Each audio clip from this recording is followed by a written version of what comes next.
Hello, everyone. Welcome to Jessica Payne Live. I am your host. That you like the content that I'm delivering, and I'll just keep doing it. So without further ado, I'm going to jump right into today's broadcast. If you're just joining me for the first time, quick housekeeping rules. I'm going to go live for the first 30 minutes, and then every time I'm going to jump over after that directly over to Instagram, and I'll put my link in there. If you're listening to me, this all sounds fun and familiar, and if you have been itching to actually watch the show, make sure to check me out on Facebook and Insta. Hey, Teresa, thanks. She says, welcome back. It sounds like you can hear me okay, so give me a shout out if you can't hear me. I'm using a new mic today, all that fun stuff. Come back from vacation, get all pumped, try out new gear. It's part of today's content. What's going on, Erin? How are you doing? It sounds like your show's going gangbusters. It's nice to see you guys. If you haven't checked out Erin Strayer, check her out. Tons of content, like all the time. And she's been making the show circuit on other shows as well. Teresa, how's it going? Today's topic, and I'm going to jump right in, is about finding your niche. I've always heard it called niche, but I've heard other people say niche. I don't know, whatever you pronounce it. And it's based off of insight. I saw this great article come out from an influencer I follow. He's huge in the YouTube space, Roberto Blake. And he wrote this long it's just filled with insight and data. Now his focus is YouTube. He's a creator for YouTube. And it's all about how variety content is dead. Now I'm going to read some highlights from his work. But it's really just a larger discussion today. And then if some of you have questions, I'd love to workshop finding your niche. And it is all wrapped around the big trend right now. All of the data shows, and if we use YouTube as proof of anything, and I love using data from YouTube because it's basically where a lot of content creators who are also active on other social media spaces for their business get their information. A lot of media report insights from YouTube because frankly, what happens on YouTube tends to happen trend-wise on other social media channels. In layman's terms, if we're running businesses and putting a lot of effort and time on social media, we want to make sure we're doing it in the best way possible so that people watch our stuff, click on our stuff, donate, buy, subscribe, whatever it is we are hoping to get them to do at the end of the day, but make sure it's in a way that's totally super organic. Does that make sense? Roberto Blake is his name, Erin. He's massive in the YouTube space. He just spoke at VidCon. So VidCon is a massive annual event where influencers tend to gather, and it's kind of like a massive developer conference, but just for content creators. A lot of YouTubers show up there. It's actually probably gotten way too big, but he's been in the space for a very long time, and he is great. He has integrity. He always backs up whatever he is recommending with his personal experience. So why don't we dive in? Because I want to talk a little bit about what your niche is. And maybe the first question is, if you're okay answering, do you know what your niche is? And if you want to throw it out in the comments, we can workshop that. The biggest insight coming out of social media channels is this. It used to be, especially on YouTube, where basically anyone would jump on and create what's sort of called variety content. You would have a channel that would have a show or several shows that would have sort of a narrow focus. Every other video you threw up might be somewhat related, but it wasn't terribly specific. And so you had a lot of people in early days on YouTube that were influencers that would just upload videos, doing gags or jokes or pranks, or maybe even, really solid content, but it would never really go deep into one specific area. It would try to reach an entire subject and perhaps be too broad. So if you were a filmmaker, maybe you never went vertical, rather than talk about being a female filmmaker, you might just try to cover all of film. Or let's say in the tech space, and you see this in blogging as well, rather than try to go vertical or niche or maybe cover, mobile games, you're trying to cover the entire tech space. Well, that used to fly. That used to get the clicks and the engagement and the views. But now that there are just more people and more content vying for our limited attention span, and then algorithms changing on top of that, what we're seeing is the numbers just are no longer there. The numbers no longer support the notion that just throwing any content up that's somewhat related works. And so people like Roberto and other influencers are saying, basically, now is the time, if you haven't already, to specialize. And I've said that from the get-go. You've probably been told that from the get-go. But the more you specialize, meaning what's your niche? Can you go deeper into a specific area? The greater chances you are at actually creating a loyal audience that's more specifically interested in what you have to offer. They might not be ready to donate or subscribe or buy from you right now, but all of this is, and I talked about it last week, a couple of weeks ago, is like the more people can connect with you on a deeper level. I think this is in general. The more they like your content, the more likely they are to subscribe and stick around and actually pay attention to what it is you're talking about. We've got a couple comments, so let's see what it is. Aaron's saying, yeah, one of my girlfriends was just featured there too. Yep, awesome. VidCon is pretty powerful space. It's pretty saturated, but if you can, the fact that a woman's at VidCon, I'm always going to support that because, the more visibility, the better. Teresa, you're saying, I'm learning as I go, so I'm totally not using social in the best way. I learn and adjust as I go. Super excited about the Insta Live. Yeah, awesome. I'm glad you're excited about that. We'll talk a little bit about that, Teresa. And by the way, it's fun. First and foremost, it's fine if you don't know what your niche is. Like when I first started my show here, like with any content, you have to forgive yourself a little bit. You have to know, and all of the best brands, top brands do this. They know they're giving themselves a little bit of creative freedom. Social media is an animal. It's living and breathing. And so, what I started talking about 9 months ago, I've slowly narrowed my focus. I could sit here all day and talk about social media and I'd be bored.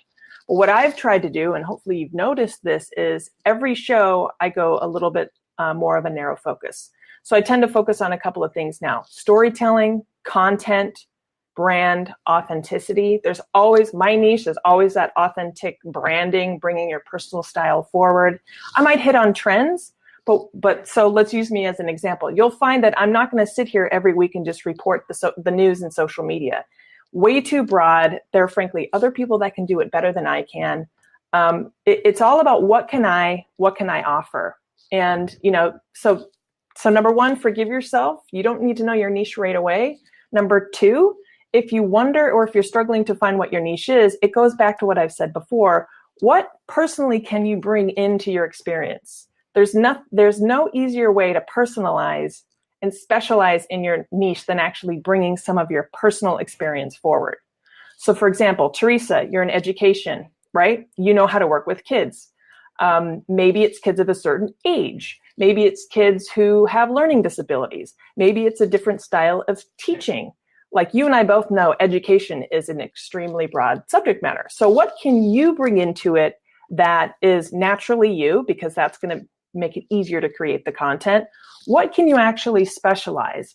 And so the third thing is, if you kind of have an understanding of what you might bring in personally to the experience, the third thing you can do is poll the audience, poll your friends, poll your clients. Feedback informs everything we do. Through feedback is clarity, and clarity is power. That's what I always say. So ask a handful of trusted friends or clients to talk about their experience working with you, or to ask them what stands out. Is there a pattern? Are they all talking about the same thing that you offer? So here's an example. People will give me feedback, and what they always tell me are a couple of things.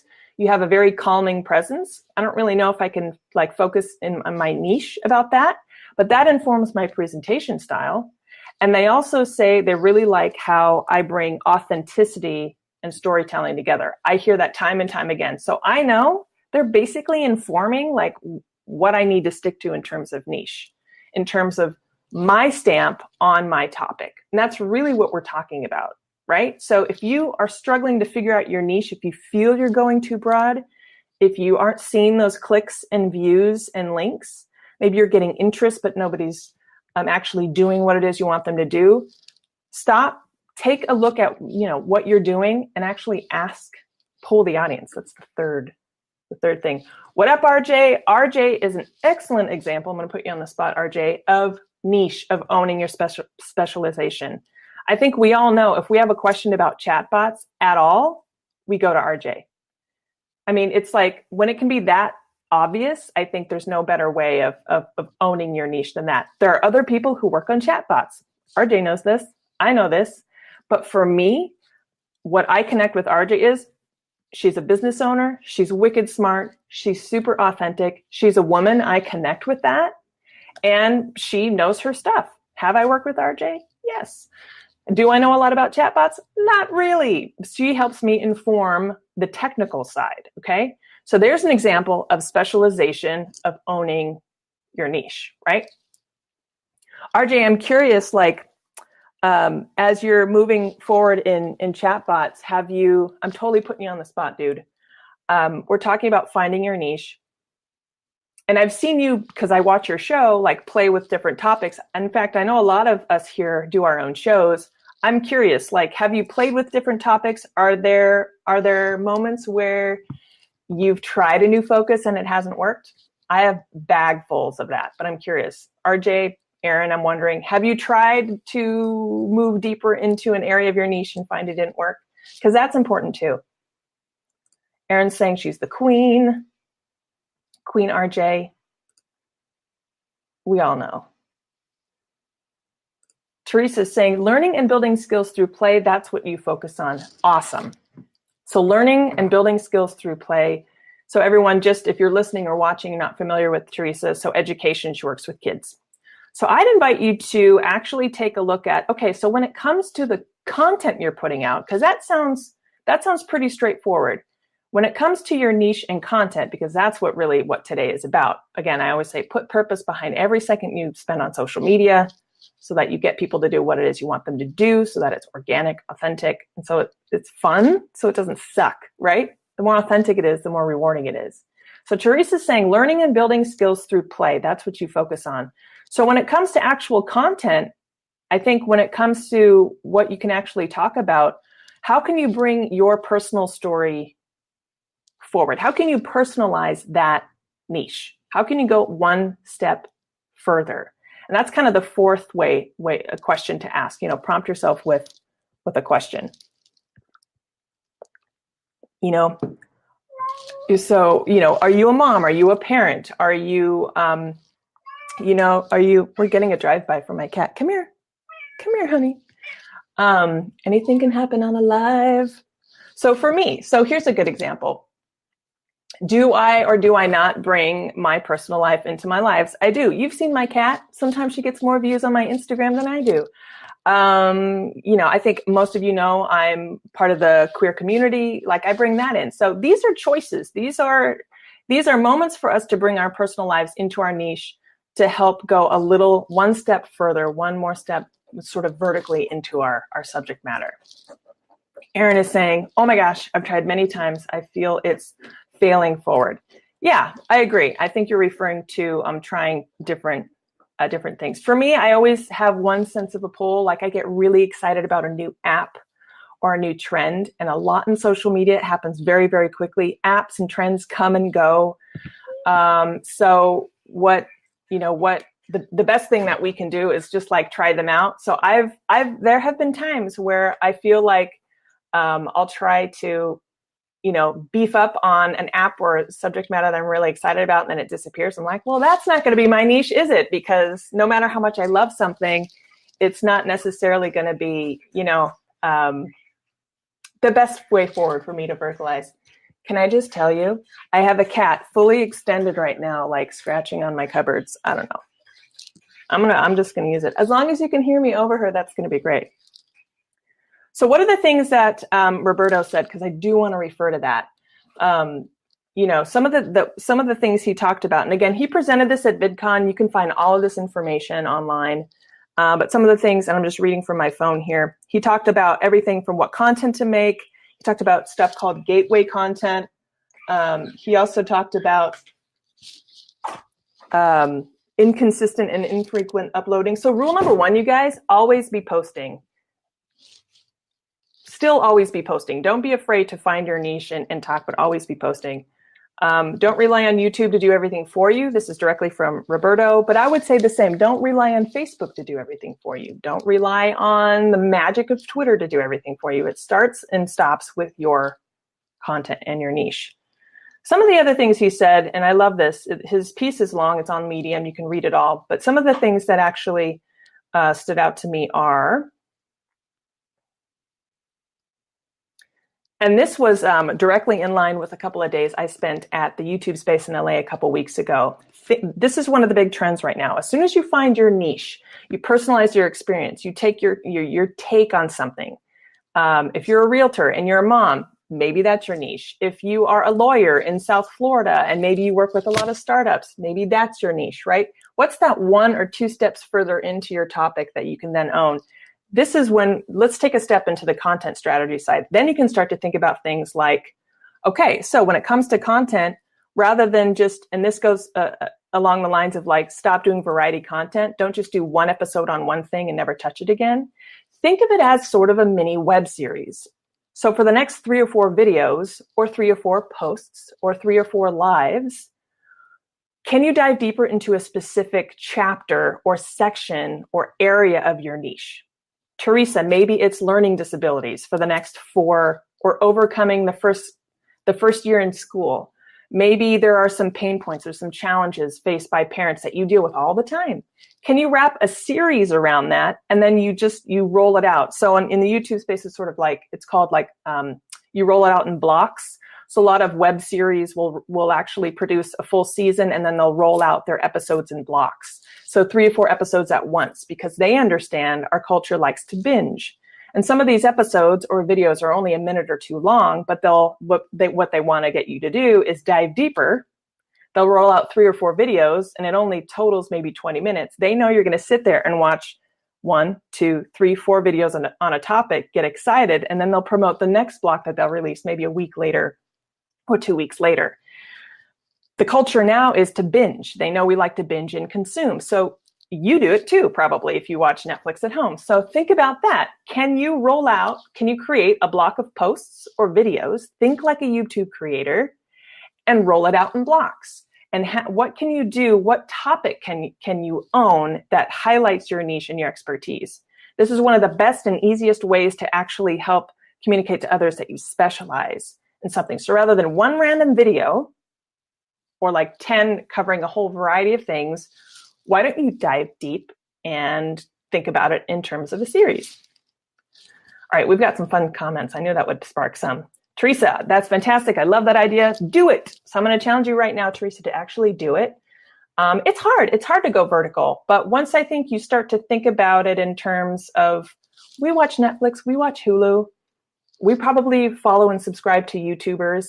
You don't need to be on YouTube to use this strategy. Like, put your little producer hat on, get in your own writer's room. Okay, so if you're creating a quote unquote mini series talking about your niche, what would it look like? What would you talk about?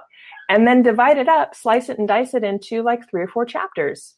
And then it's up to you what that content then looks like on the other end. Are you going to create some videos? Maybe do a series of lives. Maybe it's just some posts. Maybe it's mini social media posts that all point back to a long blog post. That's not a new strategy, but maybe owning your niche now is. Is this helpful? Guys, let me know in the comments if it is. I'm super excited about this strategy because I love storytelling. And this is like, when I hear that the numbers back up any sort of strategy, I get excited. And the fact that this is what separates creators that then are respected and seen as influencers, not to mention they have the numbers to back that up. I think it's a sound strategy, frankly, for anywhere across social media. And again, the idea at the end of the day is for people to look at Erin and go, she's a thought leader, I trust her. Or RJ, she's a thought leader, I trust her, I like what she's talking about. I don't understand half the stuff, but I know that when I need anything having to do with chatbots, I totally feel like I can connect with her. Did you see her series on XYZ? That's all what we're trying to do here, right? RJ, I find that I don't go deep on my live stream with all the tech stuff. It's really more about what bots can do conceptually and how that will help small business owners. I think that's okay, RJ. One of the things, if I'm maybe so bold, one of the things I love about how you introduce bots, which are highly complex to most of us, one of my favorite themes you talk about is how to humanize your bot. So you're like myth busting straight away because bots have a stigma. So you have an uphill battle to climb with every new viewer. But you're already doing it. Just to reflect back to you, sort of like, ask yourself if you really do need to go into the tech stuff. And I think that goes back to your audience. If it's small business owners, we probably don't need to get in the weeds. We know that we're going to hire you to do that. But what resonates with me as a small business owner is you help me understand that bots are more than X. Bots can be human. Bots can create conversation. Bots can be organic. Bots can work for women. They're not like this robotic, masculine, aggressive sales platform. Like, for me, you're kind of a translator. So yeah, I think, but you may find that like me, maybe you really love the tech side. Just like with social media, I like some of the really, really technical bits. And sometimes I fall down the rabbit hole.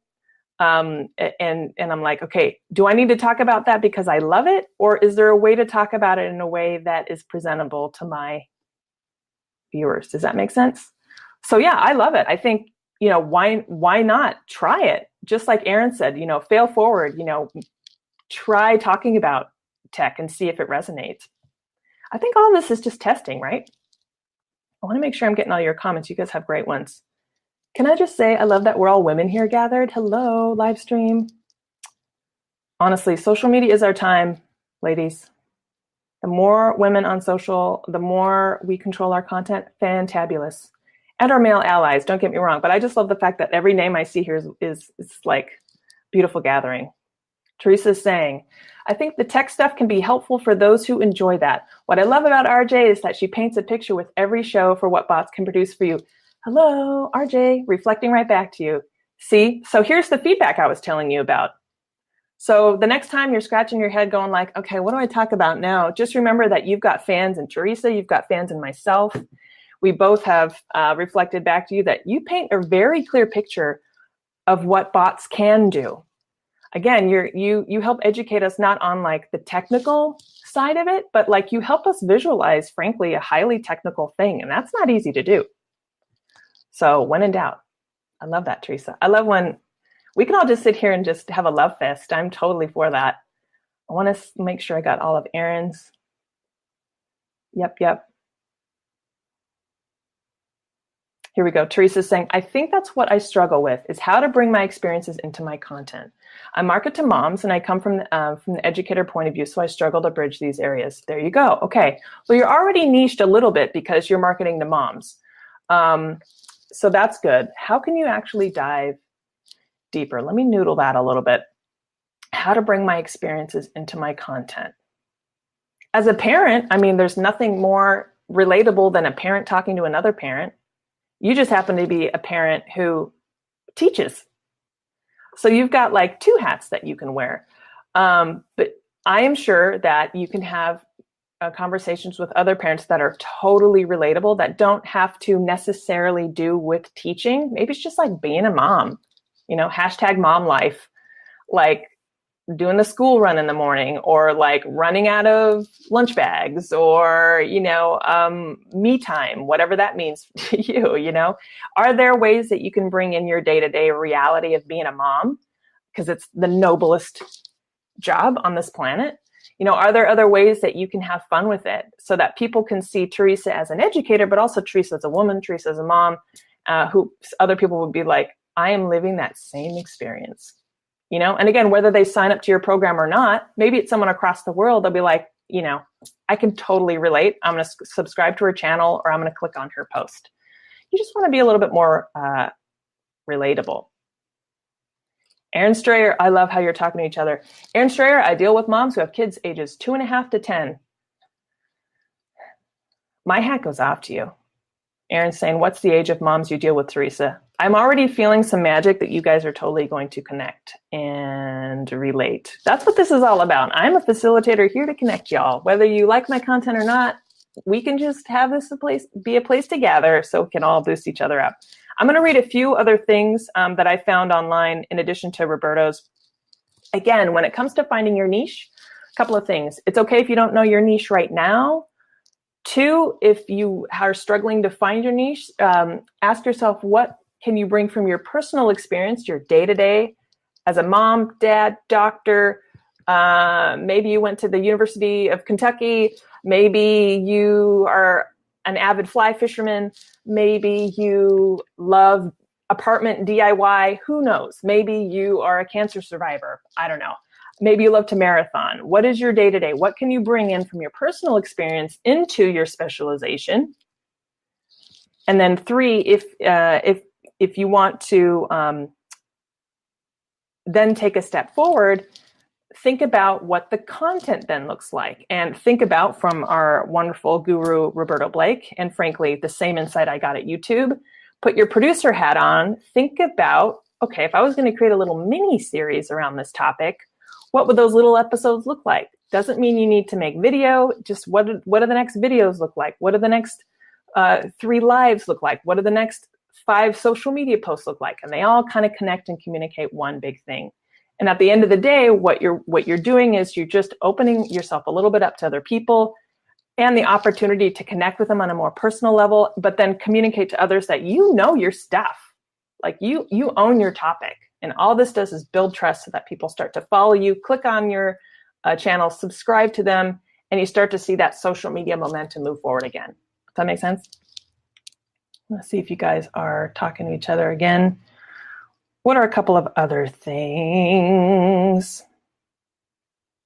Another idea is that, and I do this in my course, Live Show Mastery. So I'll do every toolkit. I roll out monthly toolkits. I teach people how to go live, do this on Facebook and other channels. And I give people a toolkit every single month.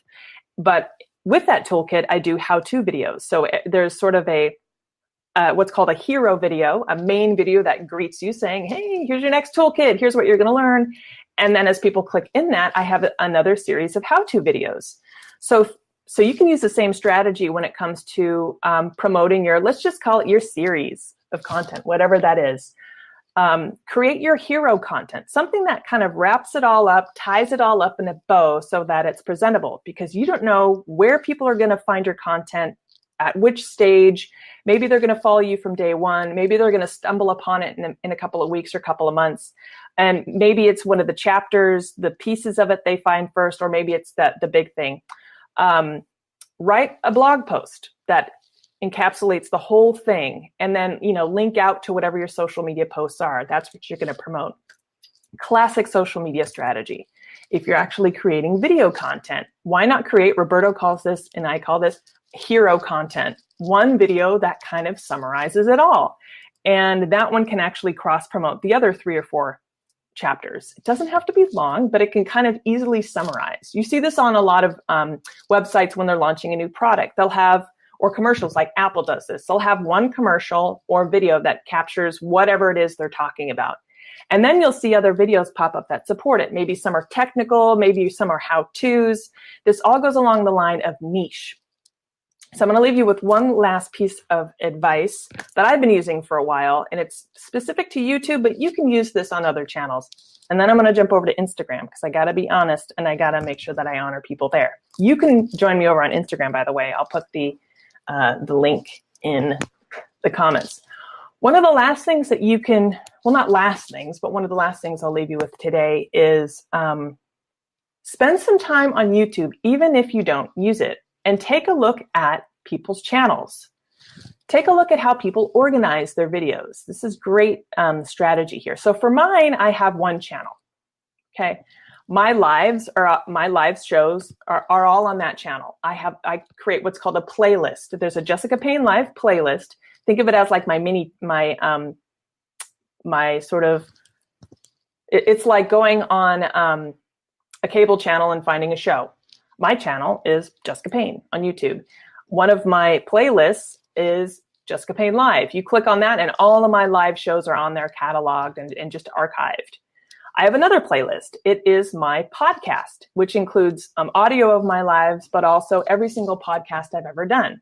And people watch my podcasts. I see people click all the time. But again, if people are watching me on the go, they can come to my channel and choose whatever they want.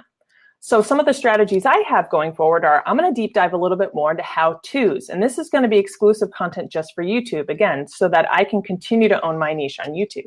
But if you're just starting out or want to take notes, go to other people's channels, see how they organize, because they're organizing in a way, ideally, that makes them more niche. So rather than have 84 channels, the smart brands actually create these playlists. All it is organization. You want to make it easy for people to quickly and clearly understand what it is you do. So if you can help organize that journey, it makes it super, super simple. All right, any other questions, you guys? We've gotten a lot of comments. Oh, I have a question. Someone just messaged me a question about Live Show Mastery. Yes, if you're interested in Live Show Mastery, I'm still offering that course. I am going to shut the doors pretty soon. And when you sign up now, I do still have my coupon code if you'd like a 1 month savings from that. It is Live Show Mastery. It's specific to live streaming.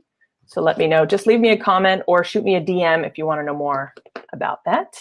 What else? Oh, I was going to leave you with my Instagram link. Any other questions, you guys, while I have you? Otherwise, I'm going to jump over to Instagram, but I want to make sure that I honor your questions here. Teresa, do you think you have some clear next steps? What about you, Aaron?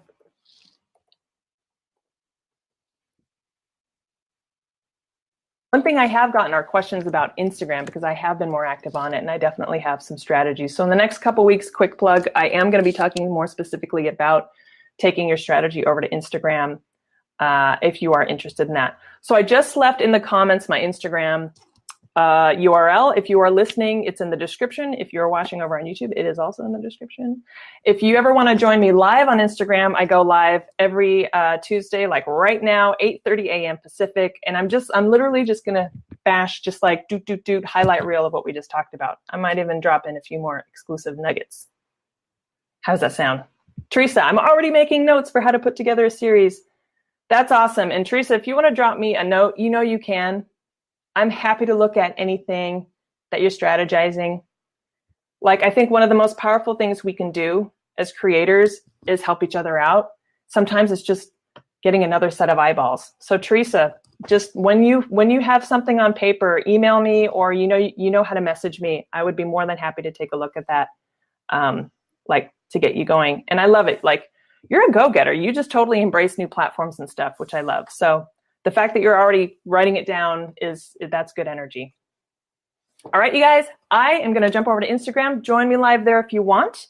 This has been Jessica Payne Live. We've been talking about finding your niche. Hopefully these insights are helpful.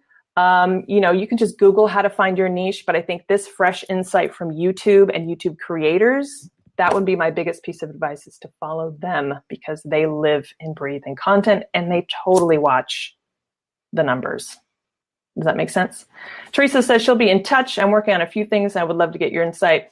You know where to find me, girl. I am here for you, and I can't wait. I can't wait. All right, you guys, thanks for watching. Jumping over to Instagram now. Give me a shout out. Again, if you want to find out more information about Live Show Mastery, we've got some great students in the course. We are plowing along. We just talked about going beyond Facebook last week, and right now we're talking about on-camera confidence, which I know holds a lot of people back. So just two of the pieces of content we're talking about. All right, you guys, have a great week. I'll see you on Instagram, or I'll see you guys next week. Bye. Thanks for joining. Bye.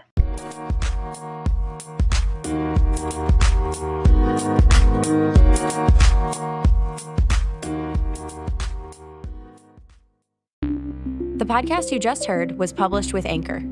Got something you want to say to the creator of this show? Send them a voice message using the Anchor app, free for iOS and Android.